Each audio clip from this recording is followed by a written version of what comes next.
亲爱的观众朋友们，大家好，欢迎大家来到天津卫视大型情感节目《爱情保卫战》。接下来，我们一起认识一下我们强大的情感疗愈团成员。Hello， 大家好，我是咨询师周小鹏。爱情需要用心感受，好的爱情保鲜需要用心学习。大家好，我是董卫兵律师。那么我将从法律的视角给大家去解读爱情里的是非曲直，守护每一份真挚的情感。大家好，我是莎娜。我们老说呀，越成熟好像越难爱上一个人，其实不是的，是我们越成熟越能分辨这到底是不是爱。大家好，我是你们的老朋友曲伟。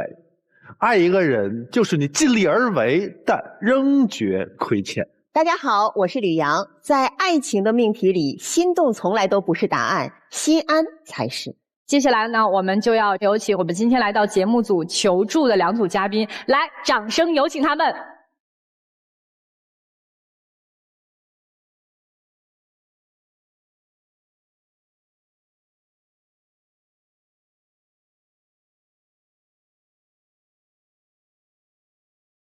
首先要疗愈的是本期第一对情感嘉宾文先生，33岁，来自湖南，个体；陈女士，32岁，来自湖南，个体。他们究竟遇到了怎样的情感困惑？你们的感情面临最大困境是什么？他现在当老板了，飘了，觉得搞事业比陪伴孩子更重要，想把我一个人赶回老家，他好在外面潇洒。我俩天天吵，他想怎样就怎样，放心不下孩子，对我也不放心。我在外打拼，他觉得我在享福。你们参加节目的目的是什么？我想各位老师劝劝他，和我一起回老家创业。如果钱挣到了，家散了，我觉得不值得。目前我是不能放弃事业的，我想让他做出妥协，顾虑不要太多，不能既要又要还要。哎呦，要做妥协，不能既要又要还要。那咱们就说说这个既要的是啥，又要的是啥，还要的是啥？你们两个人结婚多长时间了？我们俩结婚的话已经有10多年了，大概11年左右。有几个娃？2个娃。2个娃，2个娃现在都在广州吗？没有，在老家，在湖南上学。大的已经上初1了嘛，小的上2年级。陈女士，你是一直跟着他在广州创业，还是说后来又去的广州？大概是2年之前嘛，我才来到广州这边。那之前的话呢，因为我全职妈妈嘛，有一次就是晚上的时候，我不是在家里带小孩嘛，那小孩的话可能就是有时候他会想自己的父亲嘛，我们就是打视频啊、微信啊，打了差不多有10多个，就是他一直没接。但是后面的话呢，我也想着再打几个嘛，后面是有人接了。但是是一个女的啊，我就问她，我说你是谁？那她说她是同事。那我就说，我说现在他人呢？她说她喝醉酒了，在外面应酬嘛，现在不方便接听电话。你这边有什么事情啊？我说我家庭事情嘛，我说不方便跟你讲。我当时很气愤的。你没有告诉她你是谁吗？我没告诉她呀。你为什么不告诉她你是谁呀？因为当时的话呢，一下子可能情绪上面比较激动，对啊，我也没说这些。老师，这个情况是这样子的，作为一个老总在外面，肯定这种应酬是肯定有的。那天我印象很深刻，是跟资金方在谈一个事情。不好意思，老总，我打断您一下，您在广州创业多少年？有11年、12年了。也就是说，您跟老婆一共结婚11年，11年都是分居的状态吗？差不多。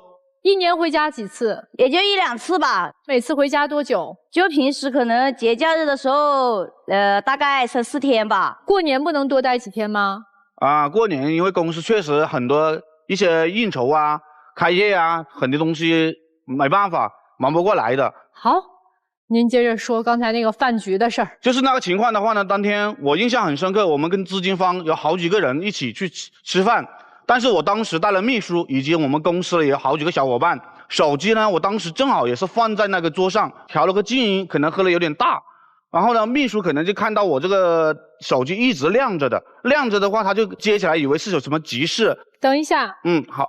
手机里面你老婆的电话号码存的名字是什么？名字啊？你的女秘书不知道你老婆叫什么名字是吧？知道啊。请问一下，接电话的女秘书有喊嫂子吗？有喊老总夫人吗？没有啊。您觉得接电话的秘书知道你的身份是谁吗？他应该不知道吧？因为这个是确实在公司我很少聊这个家庭的事情，也许但是可能他也不止一次这种事情发生，就还有一次放暑假的时候，我带小孩一起就是想看一下他嘛。当时啊，不止他来接我们的，还有一个女的，当时很热情跟我打招呼，又给我小孩买了礼物。那我当时我就心里在想，我说，哎，怎么声音啊这么耳熟？感觉应该就是那天晚上接电话的那个女的。我就觉得她怎么知道我要来，还提前买好礼物？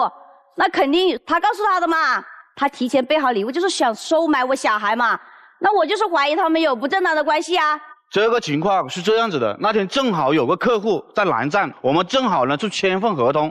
当时我可能一个老总不可能盲目一个人去签这份合同吧，带个秘书过去很正常嘛，对不对？当时比较晚了，我就说正好小孩和我老婆过来了，那秘书肯定就跟着我一起，因为如果我直接下午送他过去的话，那我晚回来再来接你们肯定是不够的。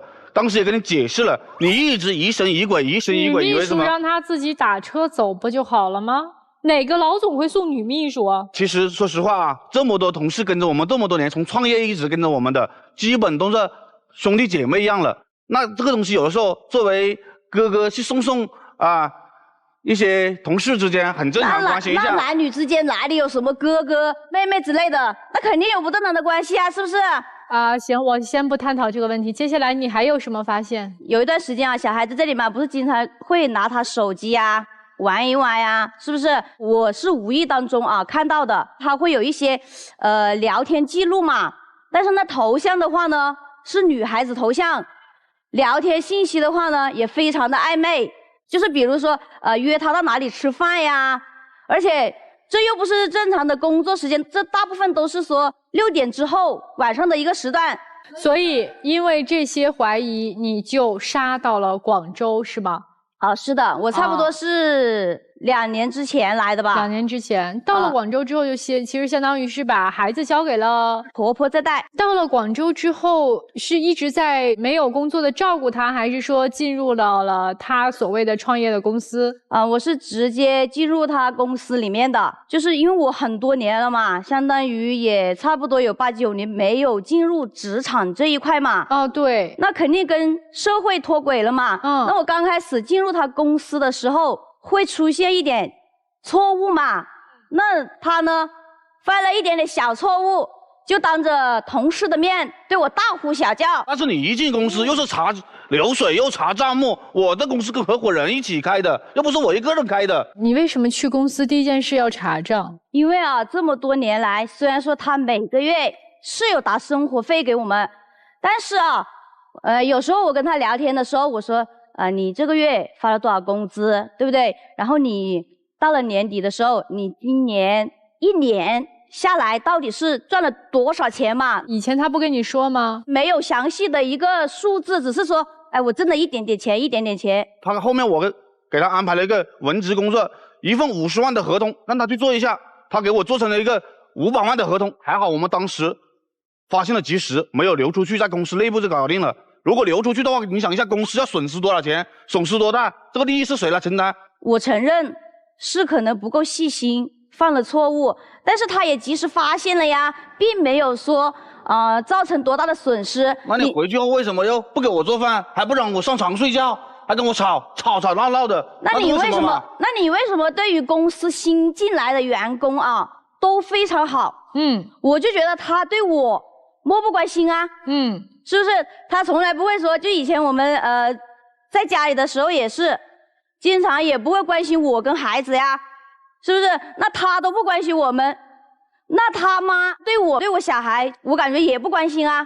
那包括我来这边了嘛，孩子现在就是爷爷奶奶在带。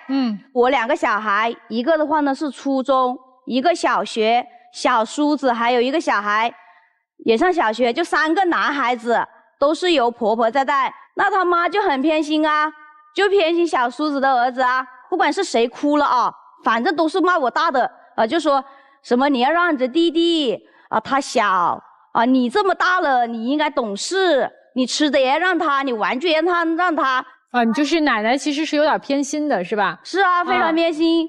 所以你不放心他们在老家。是的，所以加上我小儿子啊，身体也不好，因为也是爷爷奶奶他们就照顾小孩子不周到，就是小孩子现在已经这样了，我就是要求他跟我一起回老家带顾小孩，我并没有说婆婆不好啊，我就说我明白，我说我自己照顾嘛，对不对？因为他们年纪也大了，我也能理解。所以现在你就是要求说他把广州的生意放下，跟你一起回湖南啊，对，回老家创业，再重新创业。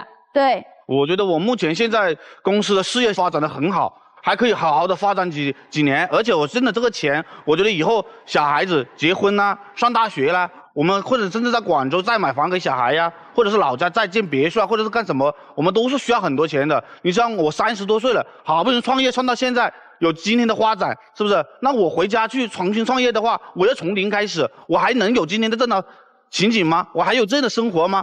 你有吗？是不是？所以你说你老婆既要又要还要，你现在能帮我总结一下，她既要什么又要什么还要什么吗？她既要回家带小孩，要我跟她一起去，又要过好的生活，又要把钱甩给她。那你的钱啊，你刚刚也说了，你钱以后干什么干什么，但是你多少钱你有跟我讲过吗？你的钱呢，公司有就是给你朋友，是不是？对，你给你朋友借啊都可以。你从来你的钱怎么不给我呢？对不对？你有多余的钱，你为什么不给我存着？我存着也可以给小孩买房啊。我之前就跟你讲过，公司每年要到年底才能分红，而且分完红后，这里面有一部分钱是要留到公司来年去做发展的，剩下的钱才是我们2个股东来分。而且大概这几年有挣有亏，肯定都是有的。每个月的收入也是一样，我们是有高有低。我高的时候可能3、4万、4、5万也有，低的时候1、2万的有。我每个月生活费1万5都打给你们了。我说你在家里过好就可以了，你硬是要来掺和这些事情那个事情，不是？但是你每个月挣多少，到底分红分多少，他有权利知道呀。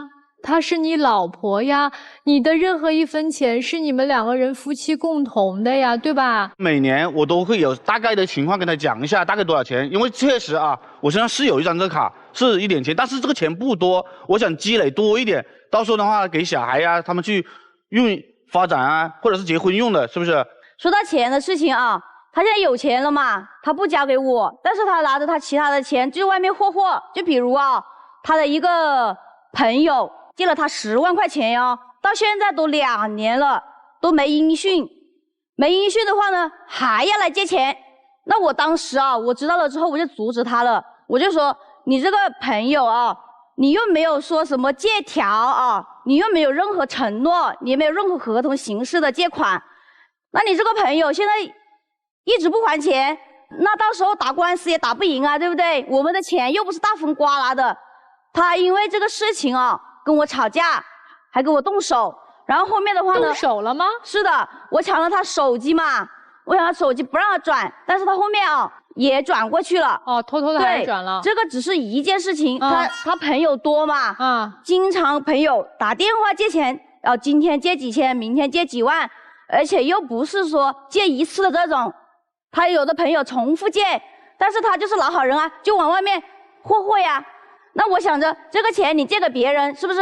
那你为什么不能放我这里呢？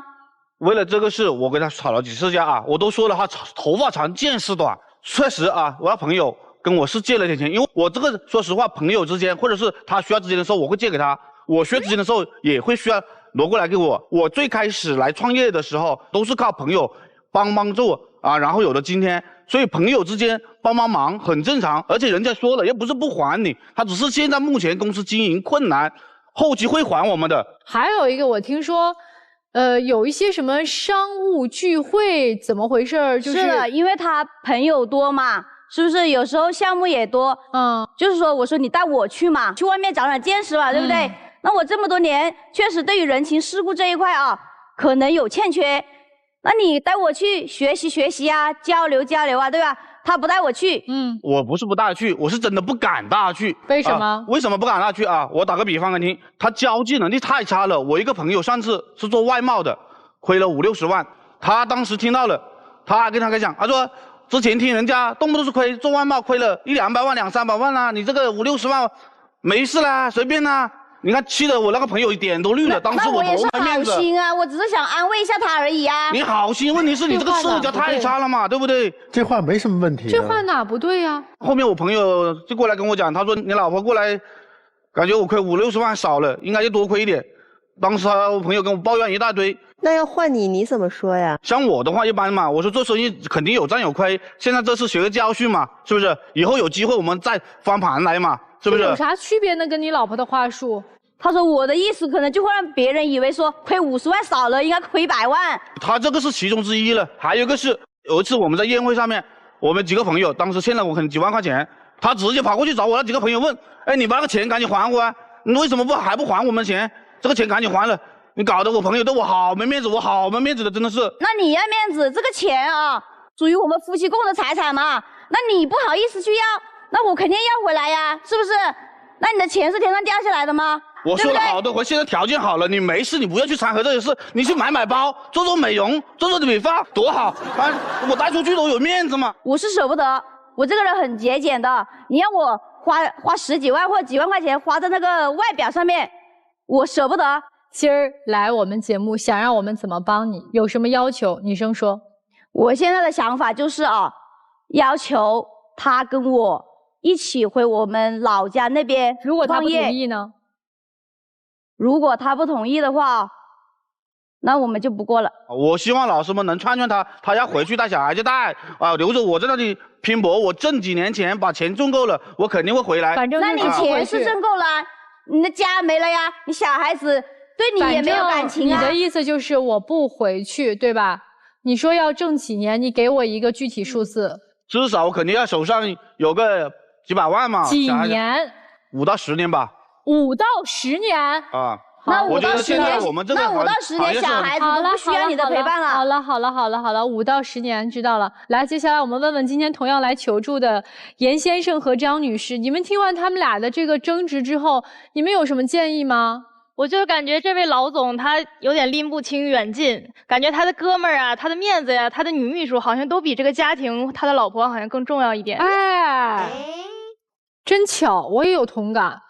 为什么不能在广州共同生活，既能满足家庭团聚，又能保证工作的发展？因为现在的话啊，广州这边消费水平啊，包括教育条件啊这一块要很大的开销。我们现在没有买房，也买不起房，所以也就是你的钱并不能够足够支撑你们在广东更好的生活，是这意思吗？对，是的。我会觉得你们两个各自都想要过各自的生活，11年的夫妻，一直没有考虑过如何团聚的问题，从最开始结婚就没有考虑如何团聚，那可能各自心里都有一些小算盘，到底小算盘是什么我不知道。可是我只知道是，如果夫妻真的想共同生活在一起，想让这个家的氛围更浓一些，他们一定是拼命的都想在一起。我身边有很多朋友租房子，特别是刚刚开始打拼的夫妻，租房子都会在一起，因为他们认为家比其他的更重要，他们认为家稳定过后才有更多的拼搏的动力。但是你们两个从来没有考虑过，如果你会认为没关系老公，我愿意陪你吃苦，因为现在你的能力没有那么多，你可能收入并不高，那好，租房子带着2个孩子，可以租大的呀，广州租房也不贵的，带着2个孩子一起在这儿住。你现在所有心思全是在看你老公，你觉得男人看得住吗？男人永远看不住，抓一个人永远抓不稳。所以妻子，你来自己好好考虑一下，你到底要的是什么？你要的是一个家的完整性，还是要的一个听话的男人？如果你要一个听话的男人，我刚才就告诉你了，他不可能离开那个工作，因为他没有那么大的能力。我自己也创业，我绝对不可能把我的手机拿给我的助理让他去接，因为我手机里边有我不能让我助理看到的东西，我的助理是绝对不敢碰我手机的，这是做老总的基础。所以这就是我说的，他没有那么强的能力，他没有办法回家去创业，回到你们家乡他创不了业，他做不了，因为他得靠别人去配合他。最后的生活是由你们来选择，如果你们依然选择一个要去抓，一个要去跑的话，你们的生活就会过成我们叫追逃模式，一个追一个抓，最后干脆散架。刚才说那个借条的问题，其实借条那个问题现在也是一个普法的过程。你借钱不一定非打借条或欠条，其实你在转账的时候，它都有备注，转账记录啊，有备注，你备注上写上，基本上现在法院就认的。但是什么时候归还，归还的时间，这必须得要确认吧。这个还真是一个好问题。其实咱们写，如果真要是借贷打条的话，不要写时间，不写时间的话，它是没有时效的。对啊，你过10年8年都可以要。如果你一旦写上期限以后，那么到那个期限，现在时效是3年，到那个期限，你必须在3年之内要，超过这3年完了，你就没有机会要了，超过作用时效了。所以说不写这个归还时间，反而对我们债权人是有利的。然后我说感情方面，我有点不赞同咱们这个女方，你非得要束缚她。我和周老师一样，你束缚不了。她在那儿至少是有她的圈子了，她在那儿她创业好，不管她挣多少钱，她不会回去的。那这一点我和周老师特别像，就是你一定要带着孩子来，你就记住了啊。如果按照现在男方说的，你回老家带孩子，他在这边，你们的婚姻早晚要解体。所以说你只能带着孩子去那边去陪他，但是一个前提条件是你要做到什么呢？不要参与他的社交，你有自己独立的在广州独立的圈子，你自己干你的，不要去他公司，他肯定是反感的。夫妻店对这个员工对下属来说也是不友好的，你会耽误他的。那从男方的角度来说，我认为啊，你还要继续努力。我一开始我想站在你的角度，对吧？我说我在这边创业了，你凭什么让我回家？但是刚才周老师这问完以后，你并没有在那儿买了几套房啊，我一直以为你在那儿至少可以把老婆孩子接过来啊，那你这块对吧？你是不是要向老婆孩子倾斜一些？你自己说你在那儿打拼，我认为你还真是你在那儿潇洒。咱们客观讲，一个男同志对吧？1年你回家2、3次，你长期在这块儿。他有合理的怀疑，所以说你们在一起，对吧？回归正常的家庭生活，然后你再去打拼，你有动力，你要在这儿买房子，然后把孩子户口迁过来也好啊，或者是其他的，对吧？还是要在一起。异地夫妻如果超过几年以上，其中一方有问题，这不是什么新鲜事儿。我觉得他没问题才是个新鲜事儿呢。你们的夫妻之间的问题早就出现了。因为异地夫妻怎么能过下去，有一个非常重要的前提，就是我们1有共同的人生目标，2分开有归期。他刚才说了一个数字，5到10年，你也真敢说呀？5到10年，你们家老大是不是该谈恋爱了呀？那个时候你回去要干嘛呢？让老大给你养老吗？你还不如告诉他，对不起老婆，你别等了，我这辈子就在广州待着了。但是我又不能这么说，因为我这么说了，你就得带着孩子们来到广州，天天紧盯着我又不想失去现在的自由。所以其实说白了，一个没有归期的男人只能给你开一些空头支票。你提出那个幼稚的问题，你觉得这个解决方案它能实现吗？啊，你广州全都不要了，你想什么呢？所以我目测婚姻近几年之内会解体的，要不然就是一直是以这样的一个状态持续下去，过也过不好，分也分不掉。那么我觉得对于陈女士，我有一个非常中肯的建议给到你，你现在要尽快的把注意力转移回到自己的身上，因为你确实这儿有点空了。你都没有办法关注到你应该关注的事情上，不是说去花几万块钱搞自己的衣服、买包包、做皮肤，不是。我觉得你要用知识武装自己。当你有一天学了一个新的技术，有了自己的朋友圈子，有了自己的社交圈子，以及你自己都可以去创业的时候，你看他回不回来？所以人不是靠追、靠看、靠管、靠求回来的，是靠吸引回来的。就是那句话，你若盛开，清风自来。我顺着沙老师的话往下说，如果现在你以这种状态，然后留在了老公身边，所谓看着他，然后就能使你们的婚姻关系继续的话，我只能告诉你，适得其反。为什么？你自己内心很恐慌。我为什么说你慌？就通过一个细节就能感知出来。当我老公的电话在深夜里是被一个女的接的时候，你亮明身份的意识都没有，你内心你不敢去很强势、很有底气的说我是他老婆，你是谁？现在马上叫我老公接电话，你不敢，因为你家里的收入靠你老公，你对他所在的这个场景一无所知，来了就查账，你能查到什么？多慌啊！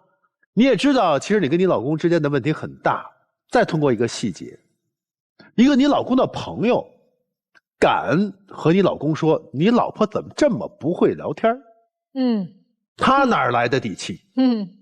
一个底下的员工很镇定自若的，他应该知道你大概是谁，你有什么事情我转告他，他们的底气多强，你多弱。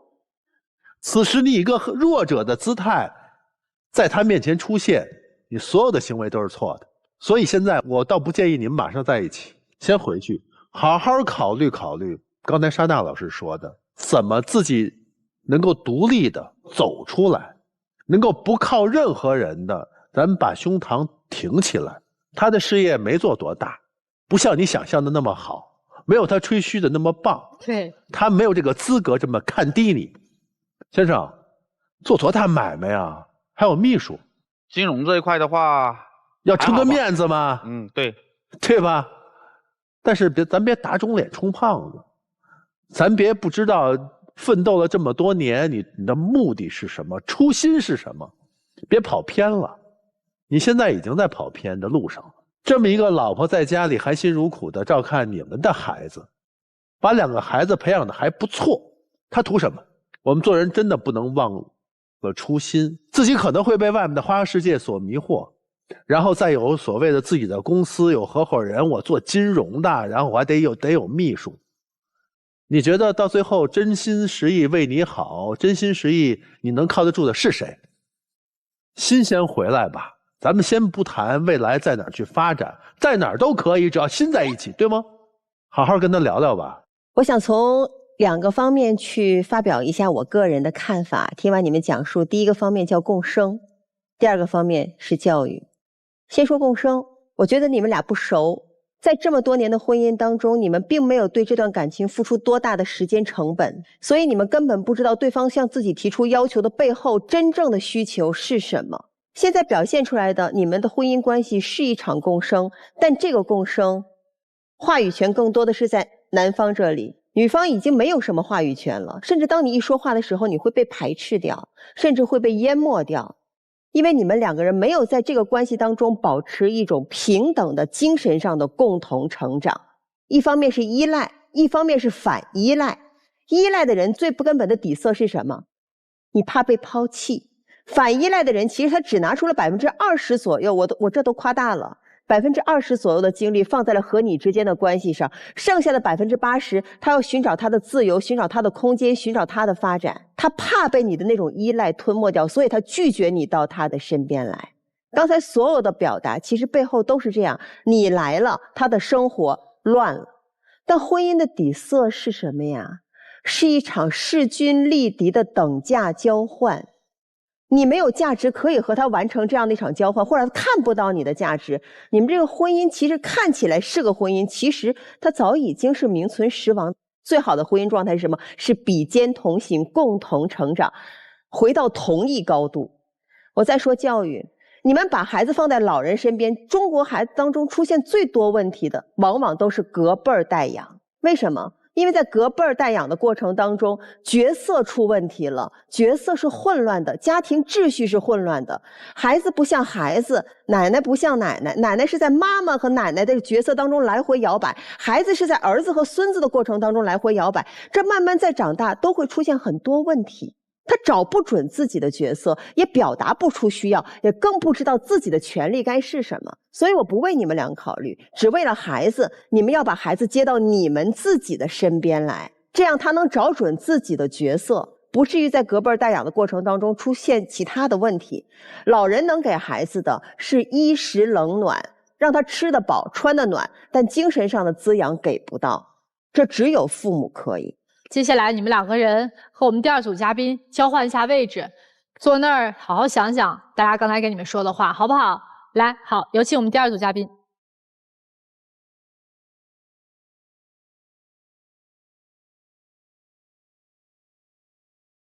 本期第2对情感嘉宾严先生，31岁，来自辽宁，自由职业；张女士，31岁，来自黑龙江，餐饮店老板。那么他们又遇到了怎样的情感困惑？你们感情遇到了什么问题？他追的我，追到手了之后，他翅膀就硬了。别人都是想尽办法的粘在一起，他倒好，是想尽办法的要跟我搞异地恋。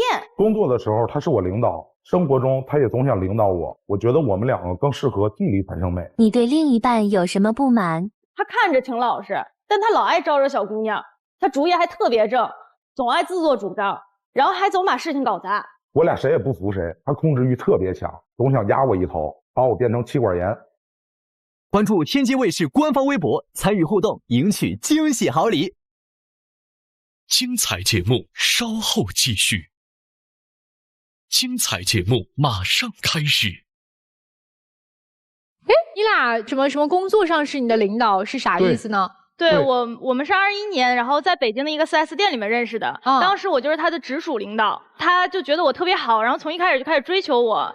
追了一段时间，我就觉得他也挺不错的，然后我俩就在一起了。刚在一起之后，他就闹着要离职，就说为了我着想。那不就是怕影响你升职吗？可是我跟他说了没关系的，我是他的领导，然后对这方面我更知道呀，我就知道我马上就要升为管理层了。等我升为管理层之后，其实这件事情对我们俩是没有什么影响的。最后他越过我，直接找了我的上级，然后去办了这个离职。那我找你说了好几次，你不是不同意吗？那你为什么不能听我的呢？他就总是这个样子。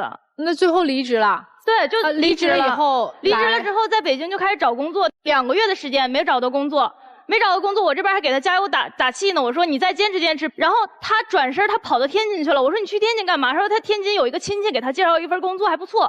他说他父母还在天津。我2个月没找着工作，我也着急。好不容易有个朋友给我介绍工作，我就去了。天津的工作也还不错。你要是说你着急找工作，在北京我也可以给他找工作呀，他又不用，感觉他非得要异地恋一样。那时候我俩才刚在一起半年，希望天天腻在一起。他倒好，这一个公司不是不说，现在一个城市都不是了。那你是又怎么开起来餐馆的了呢？我俩在一起第2年，然后我爸爸就突发脑梗，当时就完全不能自理了。他二话不说就直接从天津赶到北京来，然后就跟我一起就是照顾我的爸爸。然后我当时就很感动，我就觉得我俩感情也这么好了，然后我俩就一起买了对戒，然后吃了一顿大餐，然后就把婚给定了。然后我就为了他，我就把工作都给辞了，然后我就把我父母从19年经营的这个餐厅，然后就接管过来了。那也不是为了他吧，就为了我们。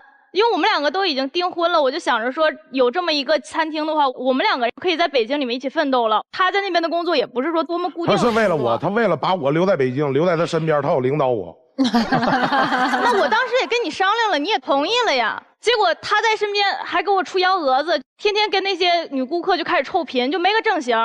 我3令5申的，我告诉他不要这样，不要这样，我会生气，我会吃醋，我就直接跟他说了，他还是不听。我跟那些女顾客唠嗑。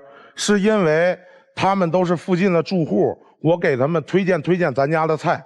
那餐馆从19年就年年赔钱，那我不就是想提升一下餐馆的营业额吗？我有啥错？提升营业额的方式有很多种。他给女顾客送菜，你送1道2道我不说什么，他有一次直接送3道，就一个女生自己来的，他送3道菜。他不答应晚上还来吗？他从来不给男生送1道菜。我认为是女生比较爱说话，也爱说什么，就是介绍个朋友来。男的喝完酒，喝2杯啤酒，扭头就走了，没啥用。是我要是我进一个餐厅吃饭，然后这老板就一直跟我嘚说话，还各种送我菜，以后这餐厅我再也不来了。我觉得这老板有问题。对，相反，不务正业。相反，如果一个男的到这儿吃饭，这个男老板老给我送菜，我还得来。啊，对。那姑娘晚上来了吗？没来。所以后来他在餐馆干了多长时间呀？4个多月，不到5个月的时间。就有一次我特别生气，我白天我心情就不好，然后到了下午快晚上那会儿，有一个姑娘过来吃饭，她就跟人家就是逗人家开心，就我看她也聊得特别高兴，我就很不高兴，我就过去之后我就跟她说，我说你别跟人在这臭贫了，我说你这个店你能待就待，你不能待你就马上走。那我不听你的了吗？你这会儿听我的，他转身他就真走了。他说我有病，说我大惊小怪，我以为他只是出去生个气。再打电话说他已经到天津了。我在天津有工作，是你让我留在北京的，我才留的。哦，所以现在就一直在天津呢，哈。对。所以你为啥非得把他拴在身边？北京、天津离得也不远呢。我就很讨厌异地恋，然后我就说有这个方法，我在很努力的就辞掉自己原本的工作，然后我说咱俩一起经营这个店。你干啥要辞啊？那不就想着跟他在一块儿吗？你跟他商量了吗？经营这个店他是同意，辞工作没跟他商量。他跟我商量只有2种结果：第一我同意，第二不顾我的意见。那就叫通知，不叫商量。哎，你对他是有啥不放心的地儿吗？我俩第2次异地了之后，有一次我看他手机，看见他抖音还关注他的前女友，还给他前女友视频点赞，我也没吱声。但是没过多久，我发现他们的微信居然还有在聊天。我当时看见这个东西，我就特别的生气。我内容我都没看，我直接拿着手机就去找他。我说：“这是你前女友吗？”他把手机接过去，就把那个聊天记录给删了。他说：“我看错了。”你这个操作也是，这个我承认，当时我就是慌了。他呢，不光是我前女友，就是我自由职业嘛，我有一些艺术品收藏的渠道呀，我偶尔就是他给我一些货，我帮他卖。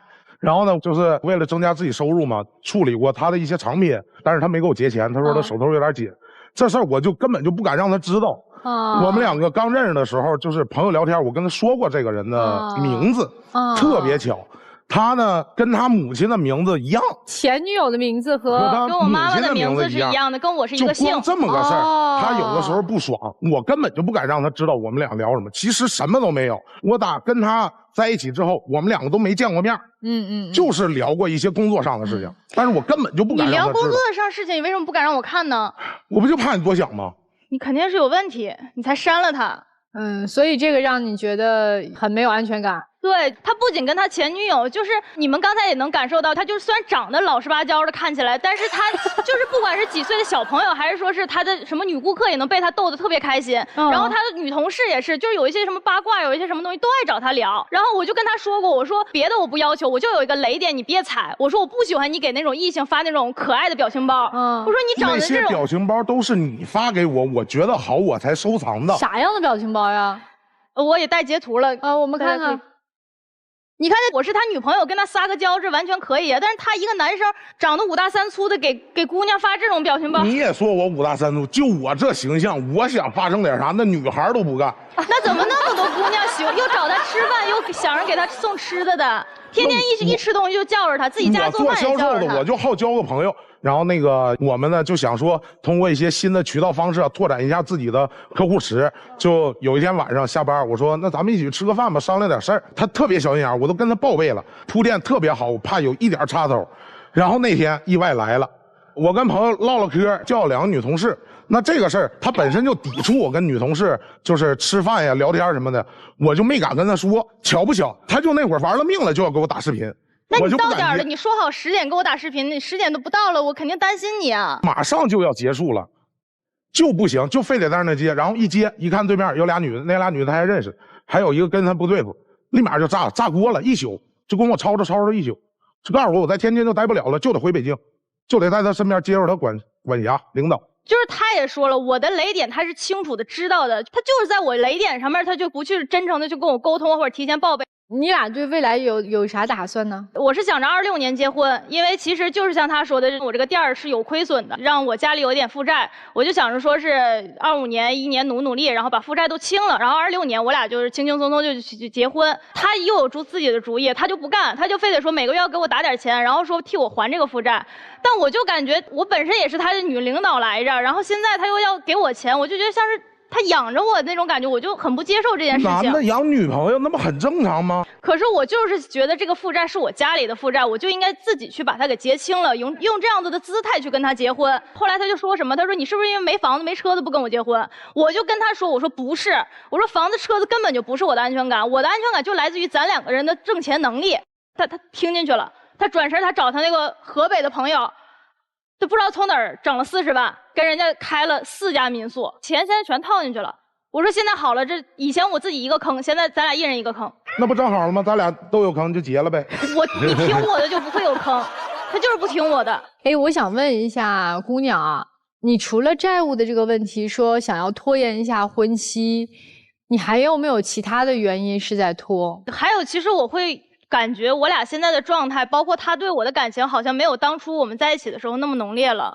就举个例子，就是像我有喜欢盲盒的这个爱好，就是当时我其实就是自己就是一个一个的买，然后就奖励自己似的那种。结果他知道了之后，他就会给我端盒，然后就会给我家里都买了1墙的那种盲盒。然后我是每年有一个就是解锁一个新的挑战的那么一个习惯。然后我那年是告诉他，我说我要蹦极。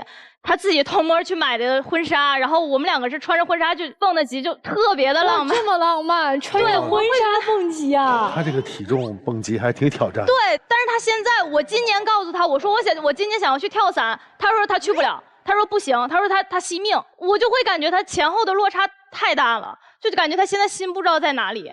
蹦极为啥能去，跳伞不去呢？那会儿没那么胖嘛，你看衣服也现在都穿不进去了。对，他现在身体健康的这一块他也不注意，我就跟他说，他现在确实比之前胖了也不少，他当时也是胖乎的，但是他特别健康，就陪我去爬香山或者爬山什么都没问题。他现在上个楼他都喘。然后我就跟他说，我说你得减肥了，他就不同意。我说你吃上你得管理一下，以前都是自己做饭，现在也不自己做饭了，开始随便吃东西。那不是现在没有功夫吗？我现在真说有点闲时候，我出去跑个网约车，一天挣200来块钱，我1个礼拜生活费都有了，我能吃1个礼拜外卖。你再没有功夫，你自己的身体你肯定要注意的。就是我一说他就说我磨叽啊，说他怎么样，我就觉得我就算当个坏人，我这方面也得去盯着他。所以姑娘，如果说你嫁给他这事儿打个分，满分100分，你有多少分还想嫁？83分吧。那为什么83呢？就是心里第一时间蹦出来一个数字吧。哦，哎，那先生您呢？100分您打多少分？180。满分是多少啊？满分100吗？不给180吗？满分100，我打180。就是他特想结婚。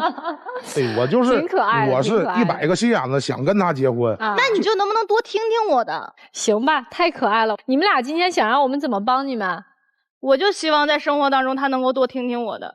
他就是要别人听他的啊！就我在工作上能领导他，我觉得我在生活上也可以领导他。如果他要是服你的领导，你就觉得这个83分可能还能往上涨一涨，对吧？对啊，我就希望他能尊重我的选择，给我一些自由的空间。说白了就是我不想被你领导，对吧？我翻译的准确吗？对对对。还有就是他那些异性朋友们的那种相处方式，他答应我的什么事都没，你答应我的事情要做到，你说不发表情包你就别再发了就好了呀。他的表情就是被领导训斥了之后，也不敢还嘴儿。行，我们先问一问那个文先生和陈女士，他们俩的事儿有啥想要劝他们的吗？其实我觉得他俩的情况跟我们真的有很多相似的地方。至于异地恋其实我个人的感觉，异地恋并不能产生美。异地恋的话呢，只会让2个人越来越远。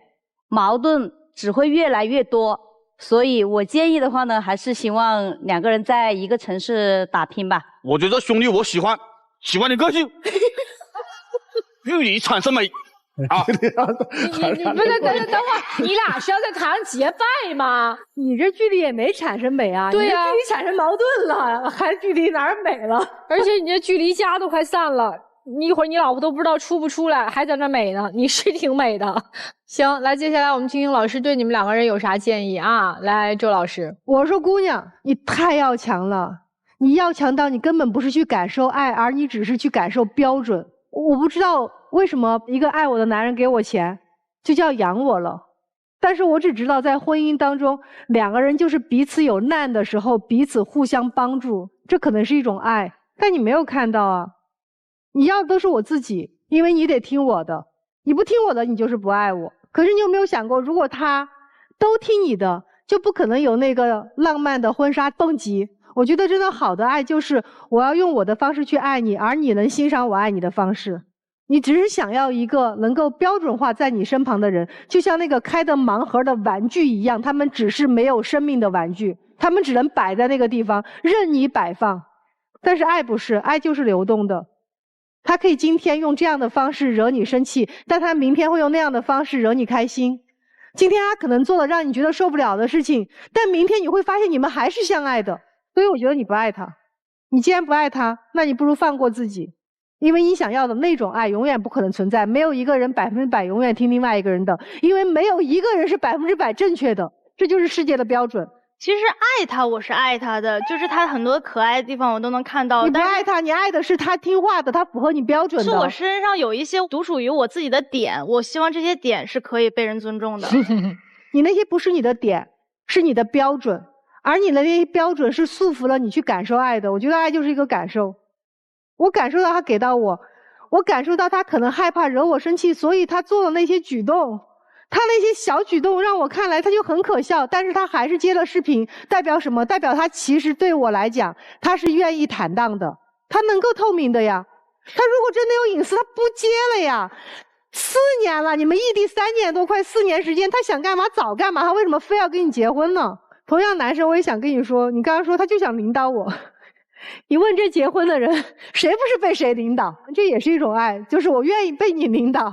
你随便怎么领导我，我愿意看到你这种生气的模样，我还会愿意逗逗你开心。所以如果你们两个愿意爱的话，我觉得明天就结婚呗，无所谓，因为那你本身就在一起，结婚就是一个证而已，那个证你想要就要，不想要不要，但是爱永远不需要用证来证明。哎，我太喜欢你了。如果说有这样的同事的话，你整个公司的氛围都不一样。如果说你要是到我们所里边，我们现在是3个办公区，我们现在希望我们都合到1个办公区，你就给我们提供情绪价值就可以。真的，你这一点真是可爱。当时你是领导的时候，你为什么喜欢他？可能就是他今天这个性格。你们在一起干饭馆的时候，他和其他的异性去联系，对吧？这也是他的本性，他去哪儿他都这样。我感觉你改变他，可能就把他身上最大的优点给抹灭了。如果说你当时是因为他现在这个性格啊，我和这个先生都喜欢这性格，你也是因为这性格你喜欢他的话，那你就不要去改变他，因为你当时就是因为你是领导，他的性格吸引你了，你就得接受将来他这个性格继续保持下去。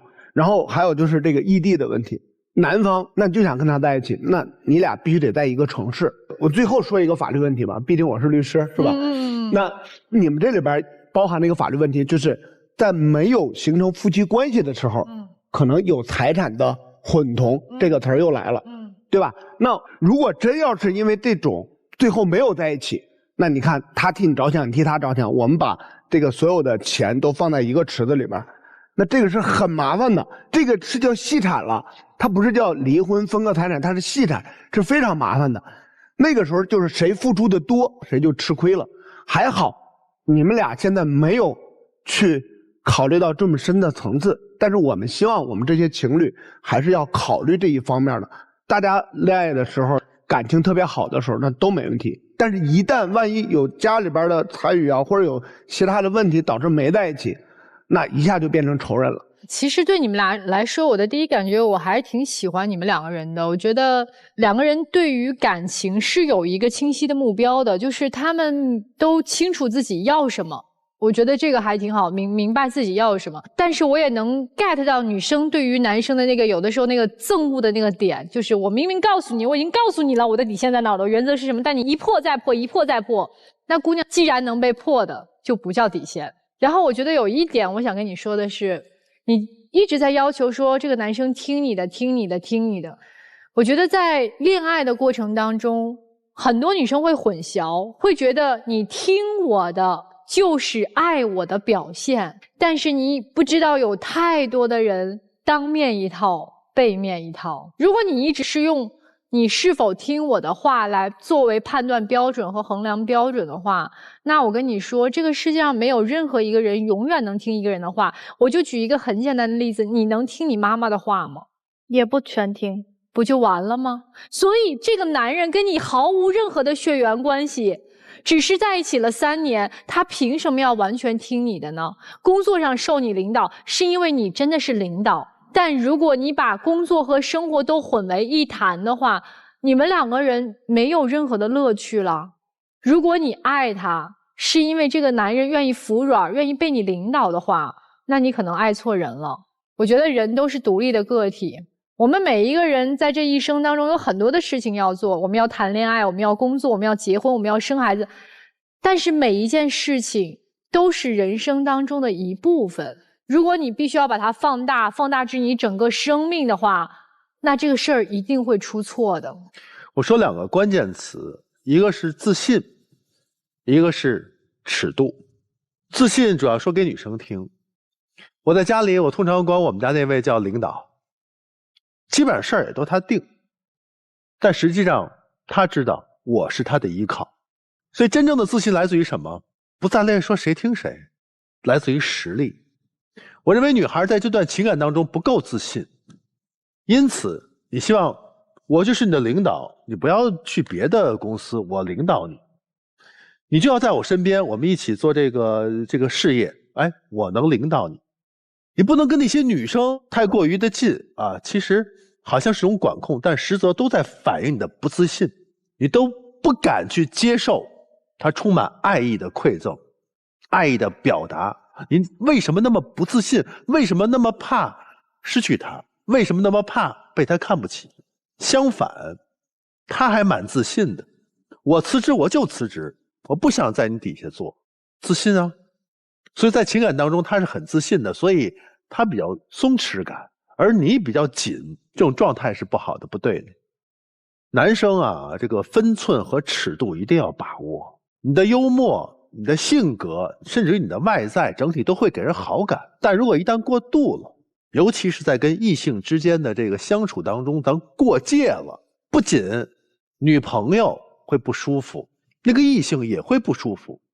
就如同你送了3份菜的那个女生再也不来了，因为你好像是一种善意的，甚至于是一种无害的一种表达，但是在对方解读为你是别有企图的。所以说在所有的社交场合当中，我们一定要知道分寸感啊，过度了可就不好了。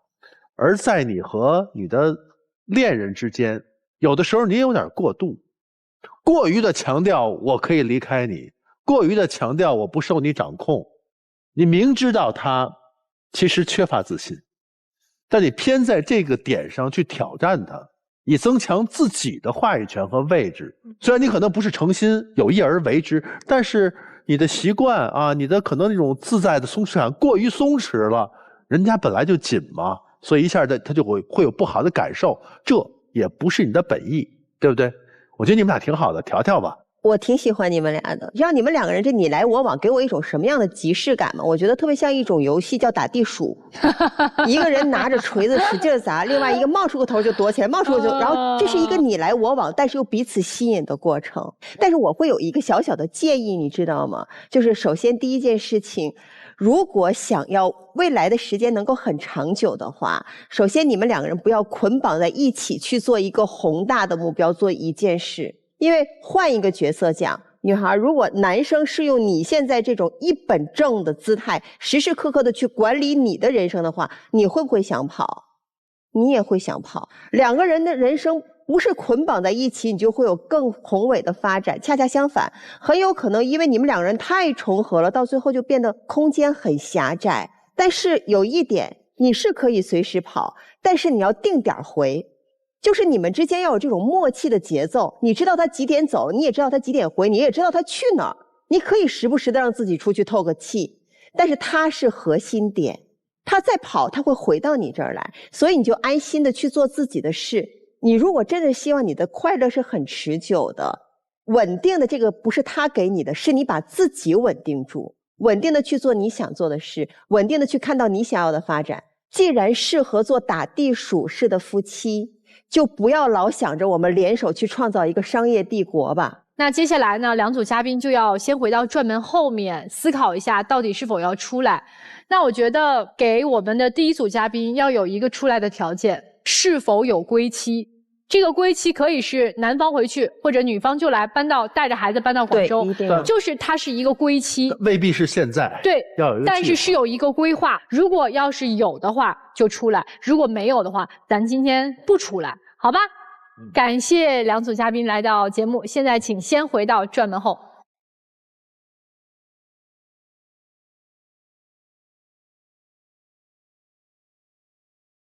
来，我们准备揭晓答案，3、2、1，请开门。商量好了。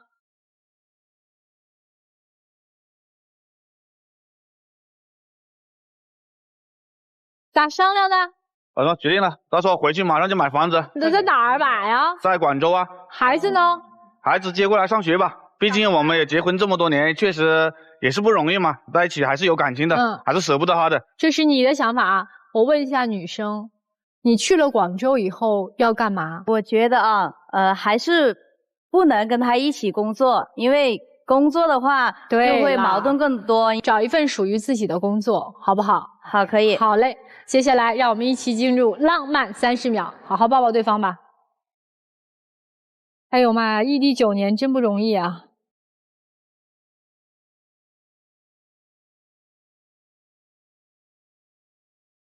好的，请亮灯。祝你们一切如愿，生活越来越好。好，谢谢老师们。好，谢谢。好的，再见。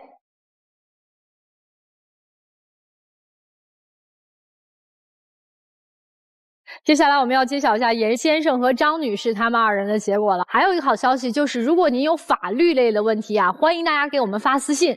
我们节目有强大的律师团队，可以帮您在节目上答疑解惑。来吧，我们看一看这个小年轻他们2个人怎么选择的啊！3、2、1，请开门。关注天津卫视官方微博，参与互动，赢取惊喜好礼。精彩节目稍后继续。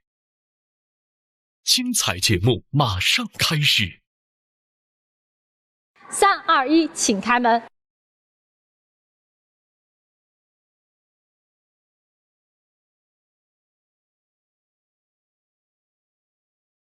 你看那领导那样你们刚才听我们说了那么多，有啥反思的地方吗？我觉得我回去之后可能也要调整一下自己，多多的经营自己。做好自己的店儿，然后也把自己打理得更好一点，然后也不那么的去揪着他的各种小地方去放大它。对于婚期有啥商量的吗？尽快，还是想尽快。对，尊重女生的意愿，好不好？好，来，剩下的时间交给你们，一起进入浪漫30秒。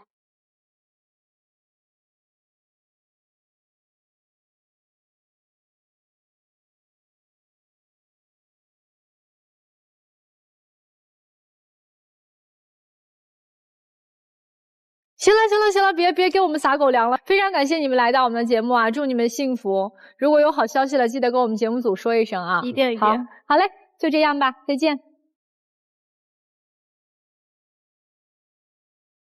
好，接下来呢，让我们一同进入婚恋新说法。